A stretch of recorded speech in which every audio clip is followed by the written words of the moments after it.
विधानसभा चुनाव हो रहा है। आज उत्तर प्रदेश में दूसरे चरण की 55 सीटों और उत्तराखंड के साथ साथ ही गोवा की सभी विधानसभा सीटों के लिए वोटिंग हो रही है।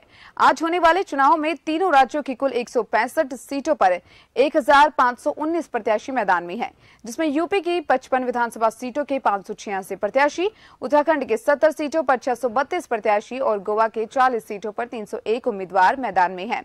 यूपी में आज कुल 2 करोड़ 2 लाख वोटर्स अपने मताधिकार का प्रयोग करेंगे। वहीं गोवा में 11 लाख मतदाता और उत्तराखंड में 81,43,922 मतदाता अपने मताधिकार का प्रयोग करेंगे।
तो वहीं मेरे साथ यूपी के रामपुर से संवाददाता विशाल सक्सेना जुड़ चुके हैं।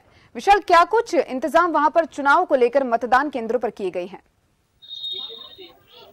दीपिका, देखिए, प्रशासन की तरफ से पुख्ता इंतजाम कर दिए गए हैं। बिल्कुल, रामपुर प्रशासन खुद पुलिस अधीक्षक अंकित मित्तल और डीएम रविंद्र कुमार मौके का निरीक्षण कर रहे हैं। हर पोलिंग बूथ पर जाकर मौके का निरीक्षण कर रहे हैं। काफी कड़ी व्यवस्था पुलिस प्रशासन की ओर से की गई है।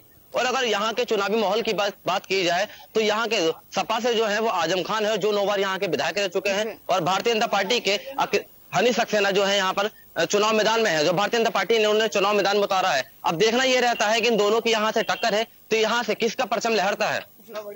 जी विशाल, सुबह से ही अगर हम देख रहे हैं कि सुबह से ही जिस तरीके से देख रहे हैं कि मतदान के लिए मतदाताओं की भीड़ उमड़ रही है, तो क्या कुछ उत्साह मतदाताओं में देखने को मिल रहा है?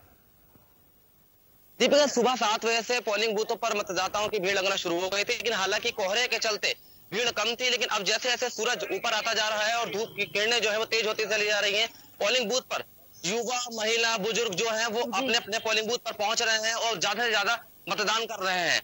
हालांकि अगर बात की जाए तो पोलिंग बूथों पर जिस तरीके से अब मौसम ठीक हो गया है, तो आप समझ सकते हैं कि मौसम ठीक होने के कारण जो वहां पर भीड़ है वो उमड़ रही है और ज्यादा से ज्यादा जो मतदाता है वो वहां पर पहुंच रहे हैं, अपने मत का प्रयोग कर रहे हैं।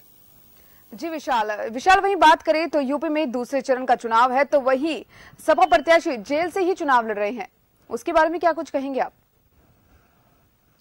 देखिए, दूसरे चरण का ये मतदान है। हालांकि यहाँ के कद्दावर नेता जो हैं आजम खान 9 बार यहाँ के विधायक रह चुके हैं और यहाँ से जो टक्कर में उतारे हैं भारतीय जनता पार्टी के वो हनी सक्सेना है। ठीक है, इन दोनों में हालांकि फिलहाल यहाँ से टक्कर चल रही है। हालांकि आजम खान जो है वो लंबे समय से सीतापुर जेल में बंद है और सीतापुर जेल से भी चुनाव लड़ रहे हैं। भारतीय जनता पार्टी की सीट यहाँ तक अभी तक क्लियर नहीं हुई थी। 9 बार यहाँ के विधायक जो है आजम खान रह चुके हैं, तो वहां से अब ये एक बड़ी चुनौती उनके सामने, आजम खान के सामने जो है बड़ी चुनौती है कि वो जेल से ही इस चुनाव को क्या जीत पाते हैं या फिर ये जो सीट है वो भारतीय जनता पार्टी के पाले में जाती है। जी, बहुत बहुत शुक्रिया विशाल तमाम जानकारी को।